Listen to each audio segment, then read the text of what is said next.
Okay, first job, we'll drop this front steering into place. Again, because I've cleaned the holes out, that is now quite a nice fit.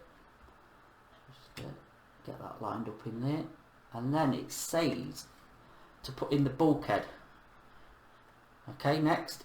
But what I've figured is, I've done a bit of test fitting, and I think it's actually going to be easy to put this in, because these bits here that fit into here, once the bulkhead's in place, you can't really see it, and the only bit is these two locators here just slot into the two holes here on the bulkhead, which you can, if with a bit of wiggling and a bit of, you know, manoeuvring, you can actually get them in after. So I think it's going to be easier to stick this into place, get all this lined up, and then we'll drop the bulkhead in. So we'll get on and do that now.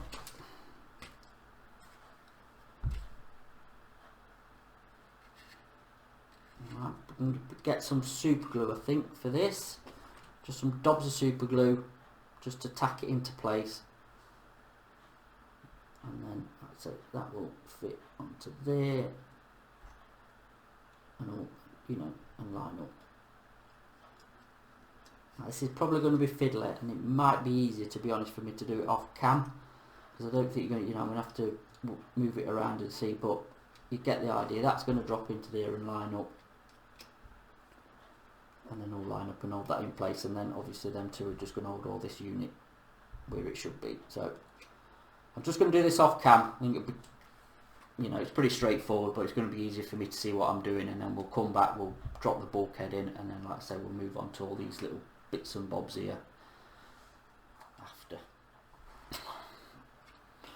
So we've got the engine in, the frame in, and I've added a few other bits, steering rack, battery, and that's some sort of filter. I'm not actually 100% sure what that is.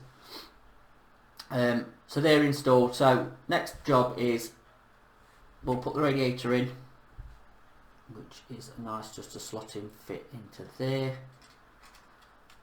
Okay, there is a locator in there, so once that's in, you'll feel it just grip, and, you know, drop a bit of glue into that, and then after that we'll be putting all the carburetor stuff on, and then some of these hoses and injectors. So let's move on. We'll get this tacked into place.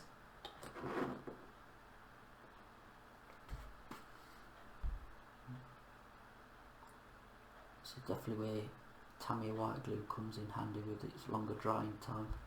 So let's try and get that located where that should be into there. It's a bit hard to see.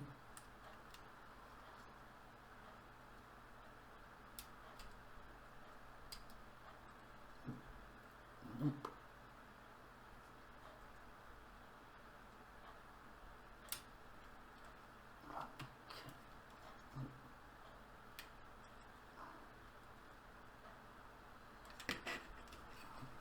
Proper fiddler. Ah, there we go. Okay, you'll feel that it just that's it. There you go. Once you get it right, that'll just drop in. You'll just feel that shaft just drop into its locator. So there's the radiator in. Okay, so next job is we'll put this part in here again. Bit of white top. A bit of that onto there. Again, I've already test fitted this so I know it fits, and that will just nicely drop into that. We've also got this part to put on, which goes just into these two locators there. What I didn't realise was you can see behind it as well, so I'm going to have to just give that a quick blast of paint, and then I'll drop that in place. And according to the instructions, the tops of these are red. You can see there, but I'm going to paint them in situ with the battery terminal as well, because that one there, which is really probably hard to see on the camera, but that one there as well should be red. So I'll just touch them in after. It shouldn't be too much of a problem. You can get at them. So after that we're going to get these bits located. So they just slot into there, and then that bit slots into the middle of that. So again, pretty straightforward, pretty nice fit. He says, if you can get it to line up.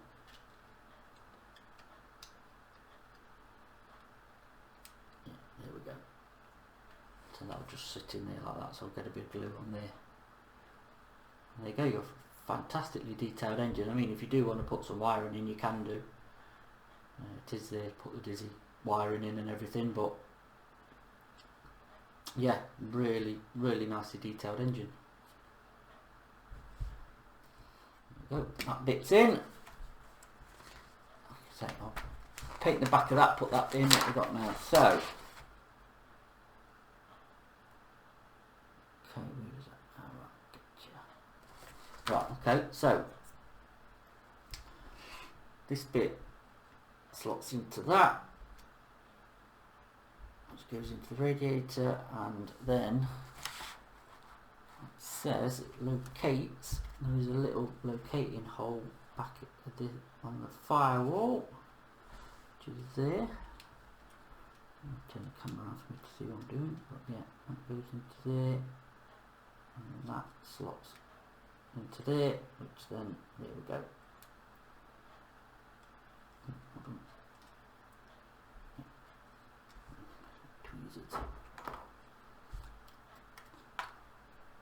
So again, it's a bit fiddly, but it does actually fit quite nicely. There we go, look. So, tack that back bit in first. I'm really going to probably do letting the glue dry on that part before we move on. I think I'll let the glue dry on this part here first before, because this is moving around all over, and then we'll put that bit on. And then after that, we're moving on to the interior. Like I said, I've made a bit of a head start on the interior, so that's in. We'll get, and all them, and then we're done. Like I say, just to move it on a bit faster, so we're not going on and on and on. Okay. Right, back on with the bonnet. I'm going to get the headlights fitted and the clear lens covers. So a bit of super glue. I've already done one side, so we'll just double a bit of super glue around there just to hold it into place. And then they will just, as you can see, there's a little locating tab and a little cutout, so they just drop in there and click into place like so. And again, the fit's really good, really tight, so they'll just rest in there.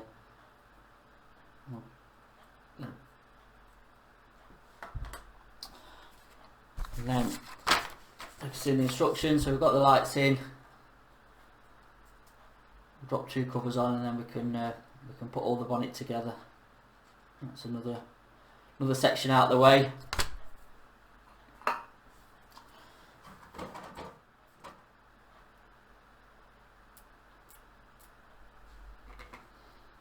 Okay. Yeah, fantastic fit, as you would expect for like the rest of the kit. So what we'll do is when we get that lined up, be like there, we're going to take a tiny drop of extra thin, just get most of it off the brush and just let the capillary action do the work. Okay, that should, it says, as it falls out onto his fingers.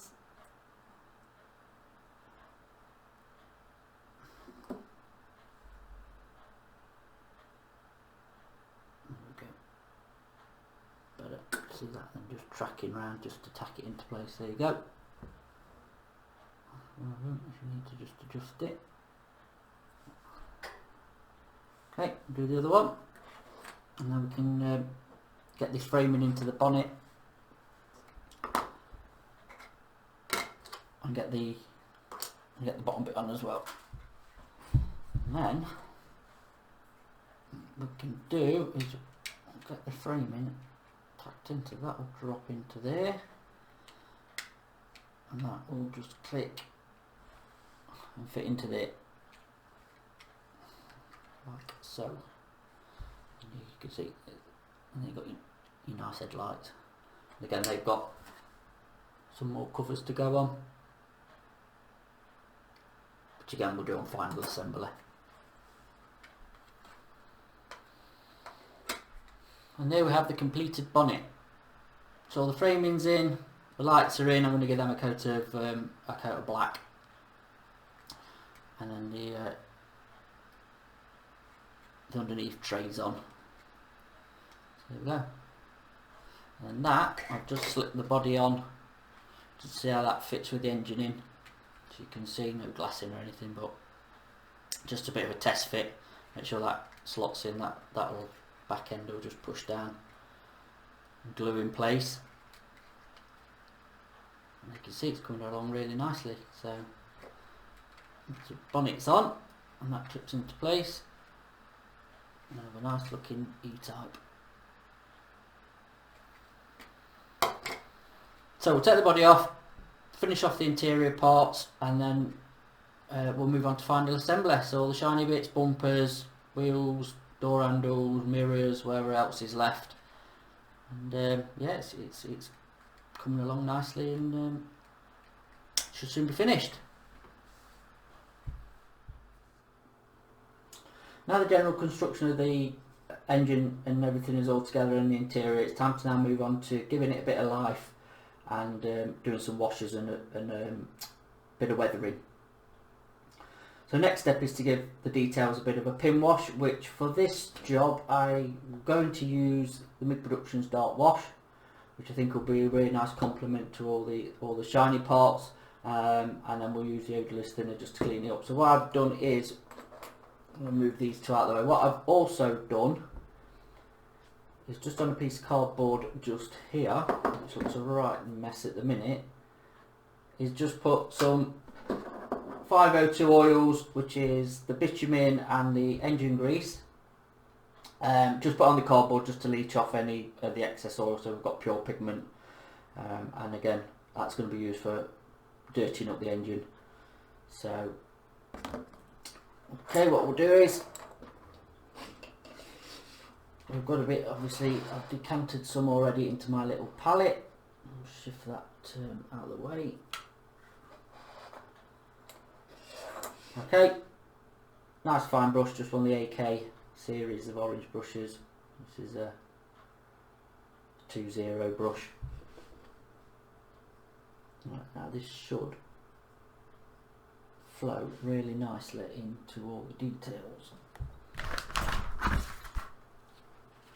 Again, this has got to be one of my most favourite parts of modelling. Okay, there we go. Let the capillary action do the work. Needs to be just add a little bit of thinners if it seems a bit thick. Don't worry about any of the excess that's spilling out. We can clean that up after. Again, and this will just add a bit of depth, a bit of highlight, contrast.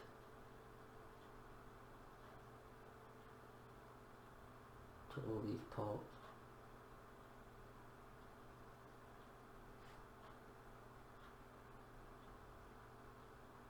All the bolt heads, highlight them.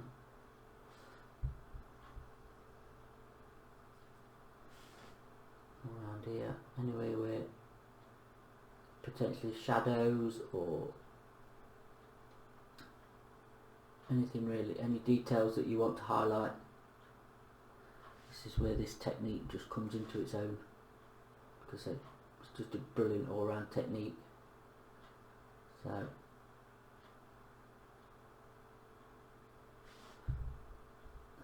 When you've done all that, when you've gone around all the details, let this dry. Don't try and clean it up when it's wet, because all you do is ended up just sucking it back up into the brush. It won't take long being enamel, it will dry pretty quick, and you can get around, clean it all up, which will when I've done this, we'll come back and I'll show you how to clean it up.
Okay, you can see the difference of a wash in the wheel spokes. Again, any overspill will just clean up after, but again, that just makes a world of difference. Just makes it a lot more three-dimensional, and again adds a lot more contrast.